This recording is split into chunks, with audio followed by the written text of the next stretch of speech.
Nagsuntukan ang isang barker at isang konduktor ng modern jeep sa labas ng isang mall sa Iloilo City. Pati ang iba pang barker, nakisuntok na sa konduktor. Ayon sa kooperatiba ng modern jeep, tutol daw ang mga barker na kumuha ng mga pasahero ang mga modern jeep sa lugar kaya nagkainitan. Wala pa ibinibigay na pahayag ang konduktor. Magsasampa na reklamong kooperatiba sa mga barker. Sinisika pa naming makunan sila ng pahayag. Bisadong paulit-ulit na pagbabayad ng isang lalaki ng peking pera sa Taguig. Ang suspect nagpakilala pa umunong tauhan ng Philippine Army. Nakatutok si Bon Aquino. Hulyo ng unang nabiktima ang tindahang ito sa Barangay Fort Bonifacio, Taguig matapos bumili ng suspect na si Kevin Johnson Shaw ng isang kahang sigarilyo. Pag-alis ng suspect, tsaka na lang daw natuklasan ng tindera na peke ang 1,000 pisong ibinayad sa kanila. Nasuklian pa ito ng 820 pesos. Noong Martes, bumalik daw ang suspect pero sa pagkakataong ito, agad daw natukoy ng tindera ang peking 1,000 na binabayad niya. Nakadikit to sa tindahan ni binangga ng cashier dyan. Parehas yung serial number. Bumalik na naman daw ang suspect kagabi. Nakita siya ngayon ng pamangkin kong babae. Yan din ang nagbayad sa akin nung nakaraan na sinabihan ko nahuli ko, peke yung pera mo. Ayun na, sabi ko i-hold na. Agad naman daw dumating ang mga taga-barangay at dinala nila ang suspect sa presinto. Nakita natin almost 10,000 worth ng mga counterfeit na money. Ang mga peking pera, play money pala. Naghabal ako, sir, tapos pumunta ako doon sa sabungan. Tapos nung yung tao na yun na sinakay ko pang nagpahatid sa Pasig, sir, binigay din niya sa akin yan. Nakumpiska rin ng mga pulis ang peking AFP ID ng suspect. Iba ang pangalan pero litrato ng suspect ang nakalagay dito. Positive yung information ng namatay na yung nasa ID. Ayan po, ma'am, souvenir po yan ng classmate ko, ma'am. Picture mo yung nakalagay. Magkamukha kasi kami noon, ma'am. Nang arestuhin, nagpakilala raw ito bilang miyembro ng Philippine Army. Pero nang i-validate ng mga pulis, dismissed ito sa serbisyo. Maharap ang suspect sa mga reklamong illegal possession and use of false treasury or banknotes and other instruments of credit at usurpation of authority.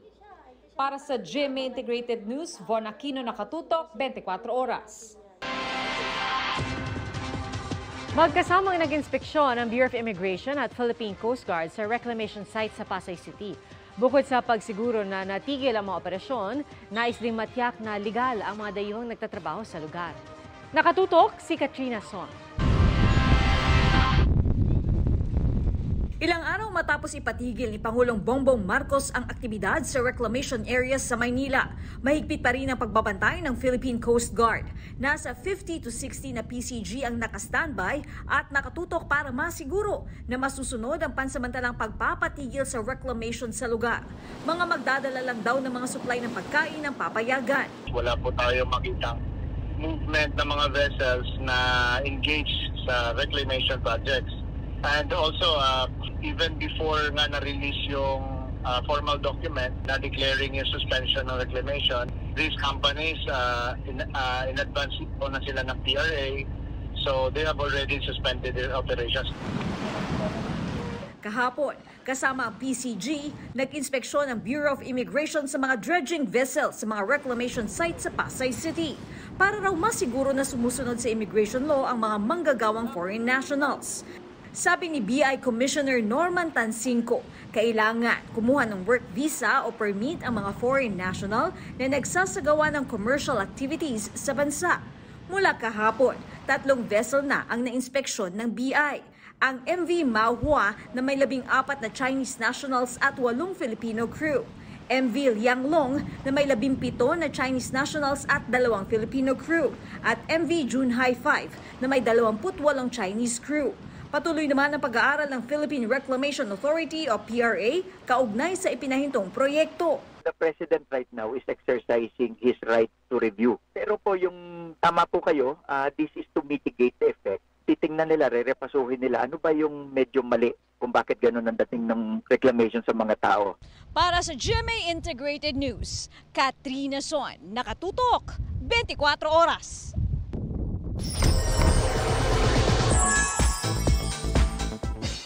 Youthful, simple, and elegant. Puro ganyan ang comments ng netizens sa trending dancing TikTok video ni Marian Rivera na nagse-celebrate ng kanyang karawan ngayong araw. Yan ang chika ni Aubrey Carampel.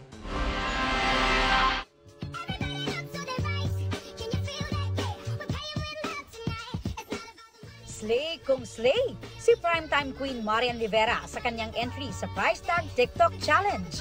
Pinuri ng netizens ang smooth na galaw niyan na naka-streetwear outfit at cap. Trending ang video na yan ni Marian na pinost niya on the eve of her birthday at may more than 30 million views na. Bumuhos din ang birthday greetings para sa 39th birthday ni Marian. Sabi ng kanyang mister na si Ding Dong Dantes, every moment with Yan daw ay isang graceful dance that never misses a beat. Shinare din ni Dong ang isang video ni Zia na kumakanta sa birthday celebration ni Yan kanina. May family portrait ding regalo sa kanya ang isa sa kanyang close friend na si Bubay. Kahapon, may special birthday treat din si Yan para sa cast at production team ng kanyang upcoming GMA Family series na Against All Odds. May you have many more birthdays to come. Maraming salamat sa iyo for your generosity and for your kindness.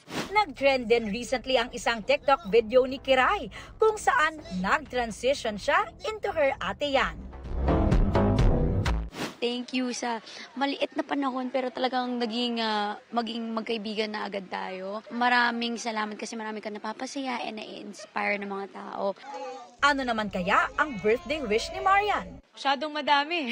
Sana magtuloy-tuloy itong mga pagtitiping, maraming masaya. Sobrang thankful ako kasi dito sa set namin parang 24 oras yata nakatutok sila sa akin at inaalagaan ako. Kaya very thankful. Aubrey Carampel, updated sa showbiz happenings. Mga kapuso, balikan po natin sa tindi ng baha sa isang subdivision sa Barangay Tumaga sa Zamboanga City. Inanod na ang sasakyang yan at kalahating bahagi ng sasakyan ang nakalubog sa baha. Ang iba namang sasakyan, bubong na lang ang kita. Umapaw raw po ang tubig sa ilog sa lugar dahil sa mga pagulan, dulot ng habagat. Fire's on Front Street! The fire's on Front Street! Dali-dali nagbabala ang isang crew sa mga nasa bangka sa pier na ang lahaina sa gitna ng nangyayaring wildfire sa isla ng Maui sa Hawaii. Sa ngayon, patuloy pa rin tinutupok ang ilang bahagi ng isla. Sa pinakahuling tala, umabot na sa 67 ang nasawi, habang patuloy pa rin ang search and rescue operation ayon sa mga otoridad. Hindi pa rin tukoy ang kabuang bilang ng mga nasaktan. Mahigit 1,000 infrastruktura na ang napinsala at libo-libo na rin ang mga nawala ng tirahan. Paiimbestigahan naman daw ng gobernador ng Hawaii ang insidente, lalo't may mga emergency siren sa isla, pero hindi raw ito tumunog nung nagkaroon ng sunog. Muling nagpaalala ang Philippine Consulate General sa Honolulu sa mga Pilipinong apektado na agad makipag-ugnayan sa kanila.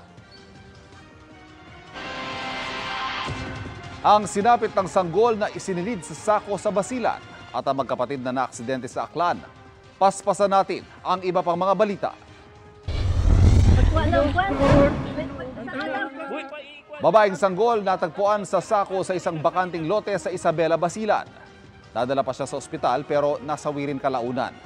Patuloy na inaalam kung sino ang nag-iwan sa sanggol pero may persons of interest na raw ang pulisya. Mag-ama sa Pangasinan natagpo ang patay sa barracks ng pinagtatrabahuhang construction site. Base sa investigasyon, pinukpok na matigas sa bagay sa ulo ang tatay habang sinakal naman ang anak. Posibleng pagnanakaw umano ang motibo sa krimen. Tukoy na raw ng mga pulis ang suspect at nagsasagawa na ng manhunt operation. Iniimbestigahan din kung hinalay ang bata. Magkapatid patay matapos sumalpok ang sinasakyang motorsiklo sa isa pang motorsiklo sa Aklan. Base sa investigasyon ng pulisya, ng aga umano ng linya ang dalawa at sumalpok sa isa pang motorsiklo. Dinala pa sa ospital ang mga biktima pero hindi na umabot ng buhay. Ayon sa kapatid ng mga nasawi, nakainom ang mga biktima. Iligal na abentahan ang krudo o bistado sa Calaca, Batangas. Ang krudo hinihigop mula sa isang fuel tanker. Mismo ang driver daw ng tanker ang nagbebenta sa mga ito. Dalawang buwibili umano ang naaresto habang kasalukuyang pang tinutugis ang nakatakas na driver. Inaprubahan na ni Pangulong Bongbong Marcos ang National Security Policy o NSP 2023 to 2028. Layo nito magkaroon ng independent foreign policy ang Pilipinas. Nakabate rin daw ito sa pananaw ni Marcos sa pagkakaroon ng malaya, ligtas at payapang bansa. Sa ilalim ng Executive Order No. 37, inaatasan ng lahat ng ahensya ng gobyerno, kasama ang mga government-owned and controlled corporation na GOCC at mga LGU na gamitin ang naturang polisiya. At kabilang dyan ang pagbalangkas at pagpapatupad ng kanilang mga estratehiya at programang may kinalaman sa seguridad. Hinikayat din ang pagpapatupad ng NSP sa lahat ng sektor. Layon daw nito gawing isa ang hakbang ng lahat sa pagtugon sa mga isyong pangseguridad ng bansa. Magbibigay naman ng technical assistance ang National Security Council at magmomonitor din sila katuwang ng National Security Advisor para matiyak ang pagpapatupad ng NSP sa lahat ng ahensya at tanggapan ng gobyerno. Hinikayat ni Senador Raffy Tulfo ang agarang pagpapatupad ng resolusyon nagbabawal sa National Grid Corporation of the Philippines o NGCP na ipasa sa mga consumer ang 3% franchise tax nito. Katumbas ito ng nasa 1 sentimo kada kilowatt-hour na bawas singil sa bill ng consumers. Ayon kay Senador Tulfo, dapat maipatupad ito agad para hindi na pasanin ng consumers ang tax na hindi naman dapat nila binabayaran. Iniling niya sa nakaraang public hearing sa Energy Regulatory Commission na bawiin ang pagpayag nito noong 2011 na ipasa ng NGCP sa customer ang franchise tax. Pagtatama lang po sa ulat ng 24 oras kahapon, si Senador Tulfo ang chairman ng Senate Committee on Energy. Susunod, tindahan ng cellphone sa Gensan sinalakay ng mga hold-upper. At empleyado ng MMDA hindi makapagretiro dahil sa mahigit 100,000 pisong bayarin umano niya sa cellphone na inisyu ng ahensya. Tuloy-tuloy ang pagtuto dito sa 24 Oras Weekend.